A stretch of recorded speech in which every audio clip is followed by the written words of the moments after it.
بچوں یہ کوئی بدعت نہیں ہے، یہ سنت کریمہ ہے۔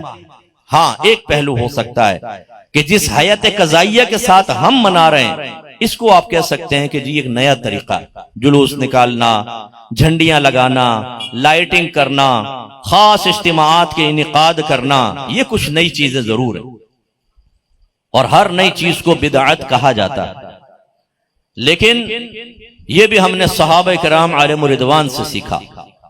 یاد رکھیں کہ بدعت وہ چیز ہے کہ نبی کریم صلی اللہ علیہ وسلم کی حیات طیبہ کے بعد جو کچھ دین یا دنیا میں نیا کام پیدا ہوا اس کو بدعت کہا جاتا ہے۔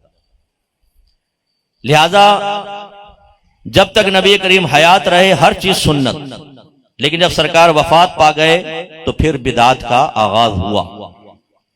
اب پہلے میں آپ سے کویسچن کرتا ہوں، بہت غور سے اس پوائنٹ کو سمجھیے گا، یہ بتائیں شرعی احکام کے مکلف یا ان کو پورا کرنے کے ذمہ دار صرف ہم ہیں یا صحابہ کرام بھی تھے؟ بولیے۔ چوری کرنا ہمارے لیے حرام، صحابہ کرام کے لیے کیا تھی؟ حرام۔ زنا ہمارے لیے حرام تو صحابہ کے لیے حرام۔ سود کھانا ہمارے لیے حرام تو صحابہ کے لیے، تو بدعت ہمارے لیے حرام تو صحابہ کے لیے ناجائز ہی ہونی چاہیے نا۔ اور بدعت کیا ہے؟ وہ کام جو نبی کریم کے دور میں نہیں بعد میں ایجاد ہوا۔ لیکن ہم یہ دیکھتے ہیں کہ صدیق اکبر رضی اللہ تعالیٰ عنہ نے قرآن کو جمع کیا ایک کتابی شکل میں، اور یہ کام سرکار نے نہیں کیا، نہ اس کا حکم دیا، بلکہ یہی بات حضرت صدیق اکبر نے عمر فاروق کی ریکویسٹ پر کہی تھی۔ جب مسیلمہ کذاب سے جہاد ہوا اور بہت سارے حافظ صحابہ شہید ہوئے تو عمر فاروق ابو بکر صدیق رضی اللہ تعالیٰ عنہ کی خدمت میں حاضر ہوئے کہ حضور اگر اسی تیزی کے ساتھ حفاظ صحابہ شہید ہوتے رہے تو قرآن کی حفاظت کا معاملہ خطرے میں پڑ جائے گا، لہذا آپ اس کو کتابی شکل میں جمع کریں۔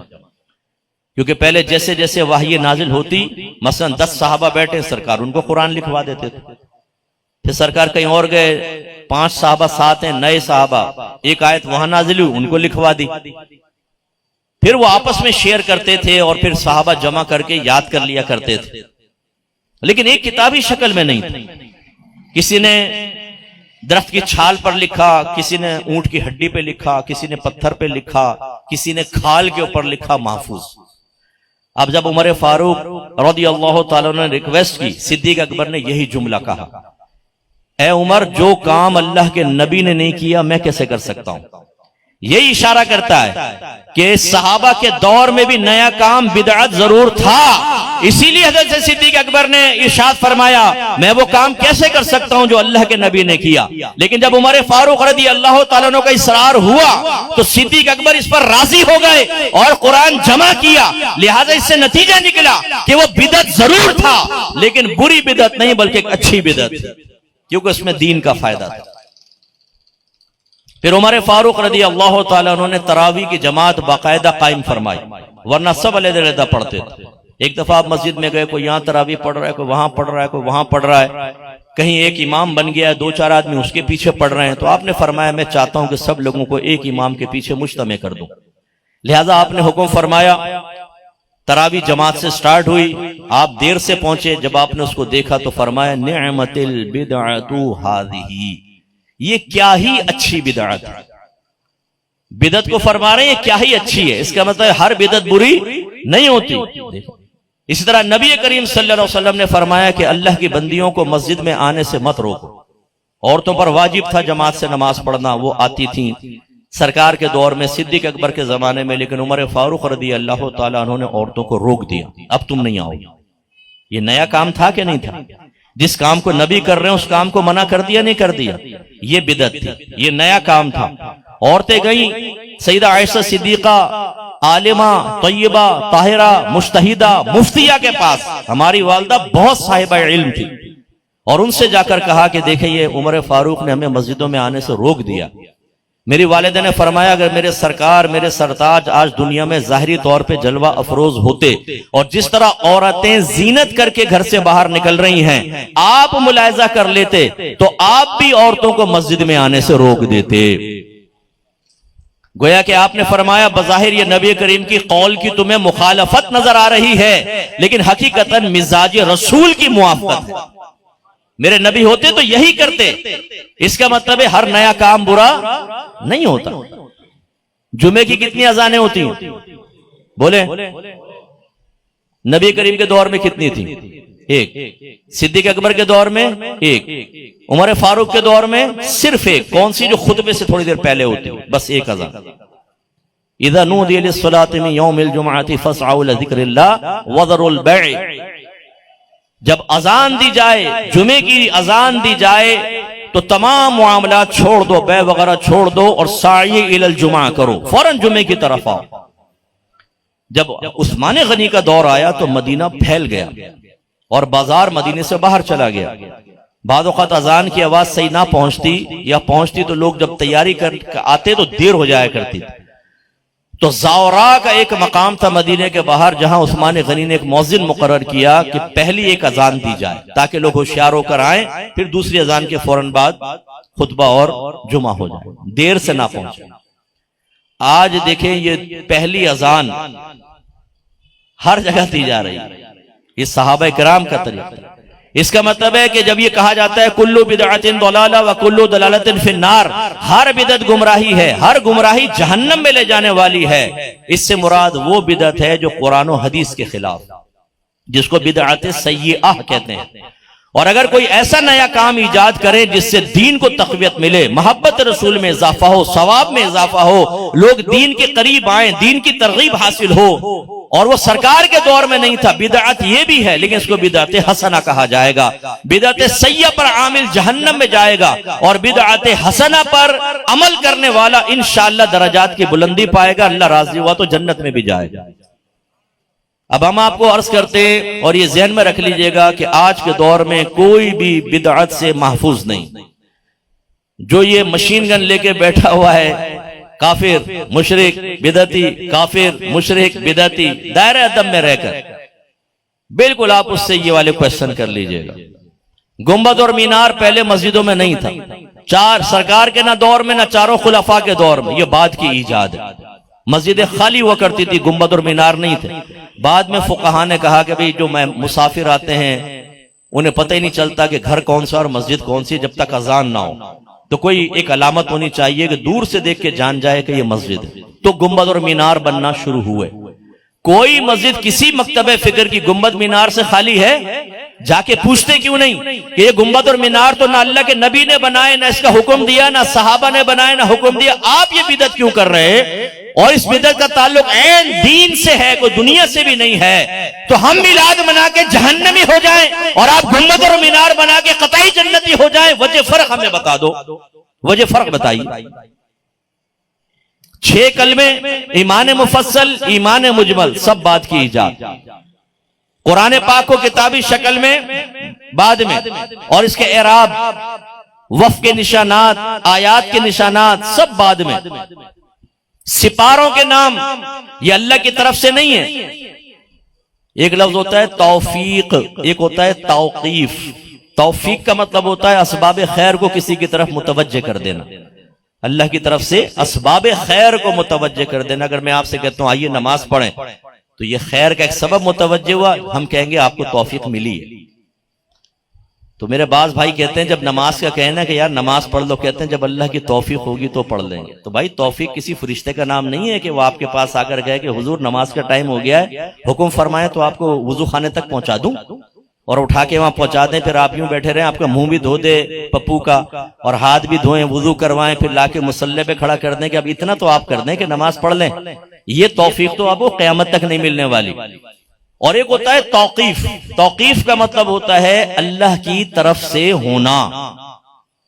صورتوں کے نام سب توقیفی ہیں اللہ کی طرف سے، لیکن سپاروں کی تقسیم اور سپاروں کے نام یہ انسانوں کا کمال ہے، اللہ تبارک و تعالیٰ کی طرف سے نہیں ہے. اعلی حضرت سے جب پوچھا گیا کہ 30 سپاروں کی تقسیم قرآن میں کس نے کی اور کس نے اس کا نام رکھا، اور کہتے ہیں ہم یہ دیکھتے ہیں کہ پوری سورت ختم ہو رہی ہوتی ہے، صرف ایک لائن اس کی رہ جاتی ہے، وہ اگلے سپارے میں ڈال دی، اس سے پہلے نہیں. یہ تقسیم کس نے کی؟ فرمایا کسی نامعلوم شخص کا کارنامہ ہے.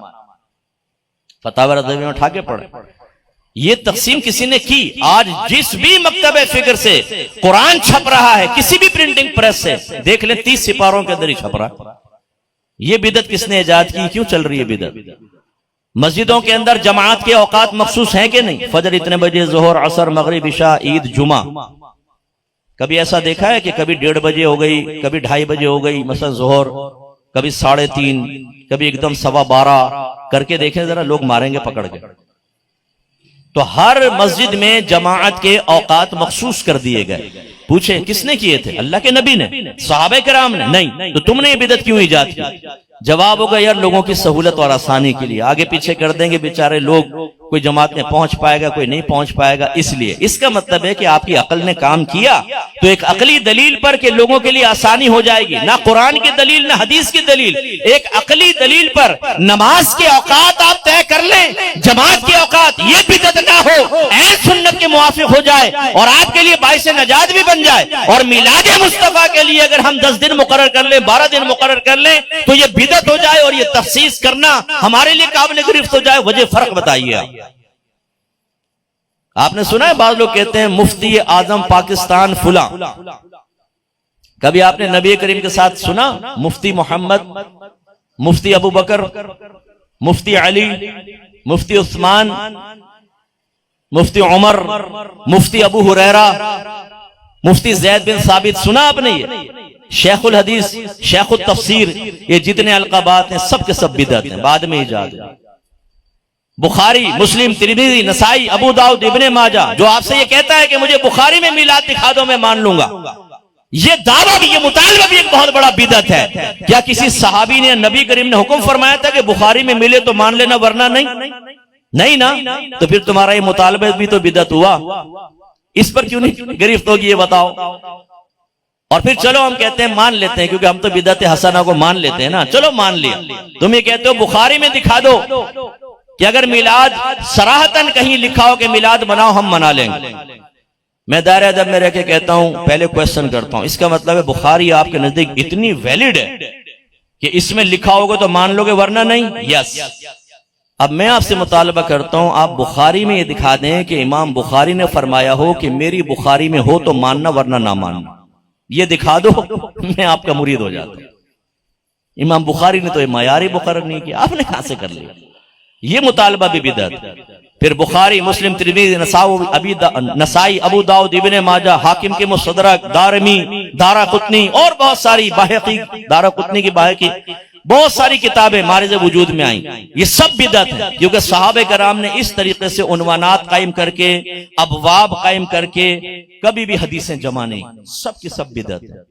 جہاں سے آپ حدیثیں لیتے ہو نا یہ سب بدعت ہے. لیکن کیا ہے بدعت حسن؟ ہم تو کہتے ہیں بدعت حسن ہے. تو خلاصہ کلام یہ کہ میرے بچوں، عید میلاد النبی بالکل سنت ہے. یہ صحابہ کرام کی بھی سنت ہے کہ انہوں نے نبی کریم کی اظہار خوشی فرمایا. ہاں جس طرح ہم ان مختلف طریقے اختیار کر رہے ہیں یہ سرکار نے اختیار نہیں کیے، صحابہ نے نہیں کیے. لیکن جب اظہار خوشی کا حکم اور اس کی اجازت قرآن سے مل گئی تو یہ سنت کے مطابق، اور اس کے طریقے جو ہیں انہیں زیادہ سے زیادہ بدعت حسنہ کہہ سکتے ہیں. اور میں نے اتنی مثالیں دیں، جب وہ سب جائز تو اس میں حرام کا کیا پہلو نکلے گا؟ اس لیے پوزیٹیو ڈیبیٹ کا اصل میں دور ختم ہو گیا. اب مناظرہ ہوتا ہے نا تو وہ مجادلہ ہے، مناظرہ نہیں ہے، جھگڑا. جو جتنا چیخے، جو جتنا چلائے وہ غالب. ایک صاحب تو مناظرہ ہارنے لگے، ان کے لوگوں نے کہا لے بھائی بڑی بے عزتی ہوگی، مناظرہ ہار جائیں گے، سامنے والے کے دلائل بڑے قوی، قرآن حدیثیں پڑھے ہو. تو انہوں نے جیسی دیکھا فوراً اس آدمی کو کندھے پہ اٹھا لیا. امام صاحب تھے مسجد کے، جیت گئے جیت گئے جیت گئے جیت گئے. وہ سامنے کہہ رہا جیت گئے. باہر نکل کے روڈوں پہ نکلے، لوگوں نے پھولوں کے ہار ڈال دیے، ماشاءاللہ جی مبارک ہو مبارک ہو. اگلے دن سارے علاقے میں پوسٹر لگا دیے، حضرت نے مناظرہ جیت لیا. اب تو یہ سب ہو رہا ہے کہ کوئی ہارے بھی تو اس کو جتوا دیتے، کوئی ہار قبول کرنے کے لیے تیار نہیں. لیکن اگر پوزیٹیو ڈیبیٹ ہو، کاش کبھی ہو جائے، کاش کبھی ہو جائے. انشاءاللہ آپ دیکھیں آپ کے علماء اہل سنت ہی اللہ کی عطا سے اس کے اذن سے غالب آئیں گے. ہمارے دلائل اتنے قوی ہیں الحمدللہ. یہ چونکہ ڈیبیٹ تو ہوتی نہیں نا، ہر ایک کو موقع مل جاتا ہے، وہ ایسا بیان کرتا ہے جیسے ہم تو سب جہنمی ہیں. حالانکہ میرے آقا نے واضح طور پہ ارشاد فرمایا لا تجتمعوا امتی علی الضلالہ، لا تجتمعوا امتی علی الضلالہ، میری امت کبھی گمراہی پر جمع نہیں ہوگی. یعنی سمپل میجورٹی ہمیشہ حق پر قائم رہے گی. اتبعوا سواد العظم من شذ شذ فی النار، بڑی جماعت کی پیروی کرو، جو جماعت سے علیحدہ ہوا وہ جہنم میں علیحدہ کیا گیا۔ پوری دنیا میں الحمدللہ اہل سنت و جماعت سمپل میجورٹی کے اندر ہیں، اور قیامت تک باقی رہیں گے انشاءاللہ۔ جتنے اللہ کے ولی آئے ہیں سب کے سب اہل سنت کے اندر آئے الحمدللہ۔ ہمیشہ ہماری تعداد ہمیشہ غالب رہی اور انشاءاللہ قیامت تک غالب رہے گی اللہ کی عطا سے۔ اور آخری ایک حدیث سنا کے بس پھر میں دوسرے پہلو کی طرف آ رہا ہوں۔ مسند امام احمد بن حنبل کی روایت ہے، وَمَا رَآءُ الْمُؤْمِنُونَ حَسَنًا فَهُوَ عِنْدَ اللَّهِ حَسَنٌ، جو مومنین کے نزدیک اچھا ہے وہ اللہ کے نزدیک بھی اچھا ہے۔ اس کی تفسیر شرح کیا ہے کہ اگر علماء، مفتیان کرام اور ان سے وابستہ عوام کی میجورٹی اگر کسی چیز کو اختیار کرتے ہیں، اگر کسی چیز کو اچھا کہتے ہیں، تو یہ اس بات کی علامت اور دلیل ہے کہ وہ چیز اللہ کی بارگاہ میں بھی مقبول اور اچھی ہے۔ وجہ کیا ہے؟ وہی حدیث ملا لیں، لا تجتمع امتی علی الضلالہ، میری امت کبھی گمراہی پر جمع نہیں ہوگی۔ امت سے مراد میجورٹی کبھی گمراہی پر جمع نہیں ہوگی۔ اس کا مطلب ہے جب میجورٹی گمراہی پر جمع نہیں ہوگی، اور دوسرے مقام پر فرمایا جو مومنین کے نزدیک اچھا ہے وہ اللہ کے نزدیک بھی اچھا ہے، اس کا مطلب ہے اللہ تعالیٰ میجورٹی کو ہمیشہ اس کام کی ہی توفیق دے گا جو اللہ کی بارگاہ میں اچھا ہے۔